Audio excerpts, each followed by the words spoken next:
پاکستان کې د بشري حقوقو کمیشن HRCP ملک د انتخاباتو په حواله غیر یقیني حالاتو باندې اندېښنه څرګنده کړې او د الیکشن کمیشن نه په سمدستي توګه د انتخاباتو د شیډول اعلانولو غوښتنه کړې ده. HRCP پرون په 3 سپتمبر یو بیان کې ټینګار کړي چې د انتخاباتو کمیشن دی خاصه وکړي چې انتخابات د ټاکلي مودې یعنی 90 ورځو د ممکنه خده پورې نږدې وي.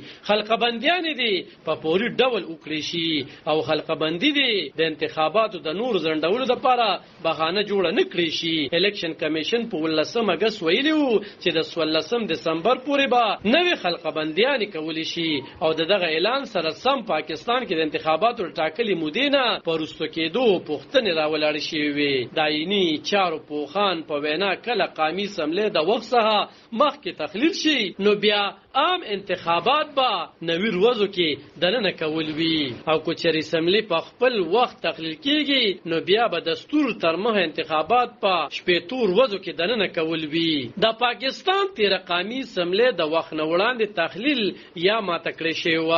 پایني توګه د پاکستان د تیر حکومت موده په 12 اگست سرته رسیدونکې و خو مخکنی وزیر اعظم شهباز شریف په 9 اگست د قومي سملی ماتول سپارښتنه د خیوات صدر ته لېږلې او صدر رپلوي خوم په هغه ورځ د قومي اسمبلی ماتولو منظوري ورکړې وه. 3 ورځې وړاندې الیکشن کمیشن ویلو چې د سیاسي ډلو سره د مشورو خلقه بندیانو زر تر زره بشپړ کولو دپاره د خلقه بندیانو کولو نیټه راکمه کړې شوې او ختمي خلقه بندي او ختمي خلقه بندي به په 13 نومبر اعلانولی شي. الیکشن کمیشن ویلي چې دا خلقه بندیانو کولو وخت راکمولو خدب چې زر ممکن شي انتخابات به وشي. د پاکستان د ګران وزیر اعظم انوالحق کاکړ ډیوټي سره په مرکه کې ویلي چې د قانون تر مخه د انتخاباتو پریکړه به الیکشن کمیشن کوي او کو چرته اعلی عدلیه په 90 ورځو کې د انتخاباتو کولو حکم کوي نو دوی به انتخابات کوي. په دې کې هیڅ شک نشته.